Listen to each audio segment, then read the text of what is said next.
Describe the scientific management approach to organizational behavior. Scientific management approach पढ़ना है अब.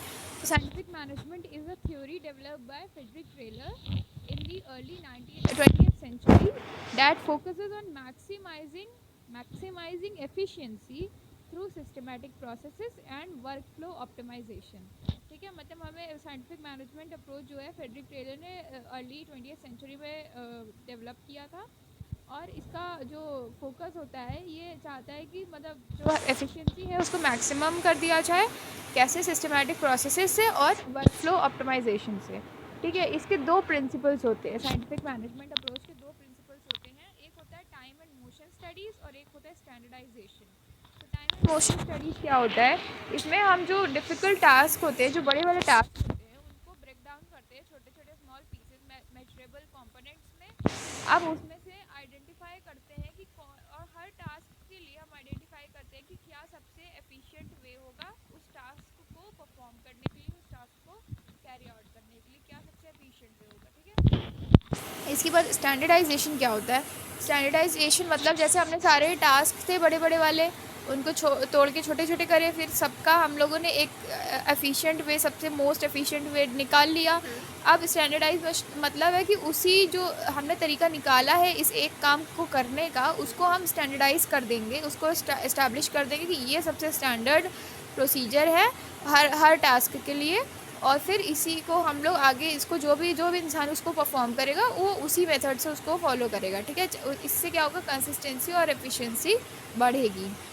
ठीक है, इसके कुछ एग्जांपल्स है कि पहला असेंबली लाइन प्रोडक्शन में जो हेनरी फोर्ड है, हेनरी फोर्ड का नाम इसमें ये मतलब उसमें भी जो हम लोग पढ़ रहे थे वहाँ पे भी हेनरी फोर्ड का नाम इसलिए आया था क्योंकि वो वर्क स्पेशलाइजेशन और डिवीज़न ऑफ लेबर में आया था. तो हेनरी फोर्ड ने मेजर ये किया था कि उन्होंने जब अपनी कार बनाई थी ऑटोमोबाइल में, तो उन्होंने वहाँ पे साइंटिफिक मैनेजमेंट अप्रोच का यूज़ किया था, जिसमें कि उन्होंने प्रोडक्शन के लिए जो हर एक काम के लिए, हाँ, हर एक काम के लिए एक अलग पर्सन अलॉट किया था और इस तरह से बड़े काम को छोटे छोटे हिस्सों में बांटा था. इससे क्या हुआ था कि मास प्रोडक्शन हुआ था और मोर एफिशिएंट और कॉस्ट इफेक्टिव था वो चीज़. ठीक है, हेनरी फोर्ड का.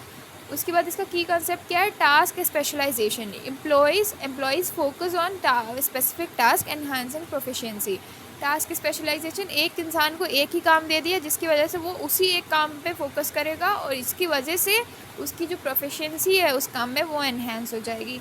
और इंसेंटिव सिस्टम्स क्या होते हैं? Providing financial rewards for meeting और एक्सीडिंग परफॉर्मेंस स्टैंडर्ड्स. मतलब इंसेंटिव्स प्रोवाइड करते हैं. इंसेंटिव्स का मतलब ये है कि कुछ उसको अलग से प्रोवाइड किया जाए.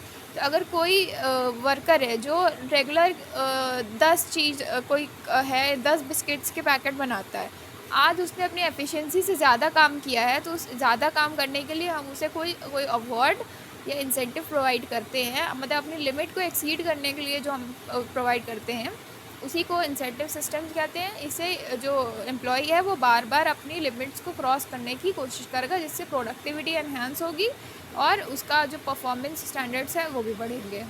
ठीक है, इसके बाद इसका रेलेवेंस क्या है? मतलब ये पूरा साइंटिफिक मैनेजमेंट अप्रोच का रेलेवेंस क्या है? इंक्रीज्ड प्रोडक्टिविटी ऑब्वियस सी बात है इंक्रीज़ होगी. ठीक है, और हायर आउटपुट निकलेगा. मतलब प्रोडक्टिविटी इंक्रीज़ हो रही है, हायर आउटपुट निकलेगा. एम्प्लॉयज़ की एफिशिएंसी बढ़ेगी. क्लियर गाइडलाइंस होंगी. क्लियर जो गाइडलाइंस होती है वो इंडिविजुअल्स को और उनकी ओवरऑल परफॉर्मेंस को इम्प्रूव करती है. ठीक है, इसके बाद इसका क्रिटिसिज्म भी मिला था. मतलब ये साइंटिफिक मैनेजमेंट अप्रोच का क्रिटिसिज्म भी हुआ था, जिसमें इस पहला क्रिटिसिज्म ये कह के किया गया था कि ये डीह्यूमनाइजेशन है. Critics argued that it treats workers as machine, neglecting human factors. Scientific management approach में जो वर्कर्स होते हैं उनको एज अ मशीन की तरह ट्रीट किया जाता है कि जितना ज़्यादा, जैसे अब इसमें ये था कि इंसेंटिव वाला, जितना पैसा देते जाओगे बढ़ाते जाओगे, पैसा फ्यूल की तरह काम करेगा और वो उतना ज़्यादा अच्छे से काम करेंगे. ये नहीं देखा गया कि मतलब उसके कुछ ह्यूमन फैक्टर्स भी हो सकते हैं जो अफेक्ट कर सकते हैं, लेकिन बस ये देखा गया कि वो मशीन है, जितना पेट्रोल जितना फ्यूल दोगे वो उतना अच्छे से काम करेगी. तो डीह्यूमनाइजेशन हो गया. और दूसरा क्या है? Limited applicability, not suitable for creative और कॉम्प्लेक्स टास्क. अब जैसे कोई काम है, ठीक है। अब बिस्किट वगैरह की फैक्ट्री है जिसमें एक ही तरीके से सारा काम किया जाता है, हमेशा एक ही मेथड यूज़ किया जाता है सब कुछ, वहाँ पे तो ये चल जाएगा। लेकिन अगर कोई क्रिएटिव वर्क है या कोई कॉम्प्लेक्स टास्क है, वहाँ पे ये सब यूज़ नहीं हो सकता है वहाँ पे, क्योंकि क्रिएटिव में हमेशा नए नए तरीके आते हैं बाहर, तो वहाँ पे इसका यूज़ नहीं किया जा सकता है। तो ये दोनों चीज़ इसके, एक डीह्यूमनाइजेशन और एक लिमिटेड एप्लीकेबिलिटी, ये दोनों इसके क्रिटिसिजम्स थे।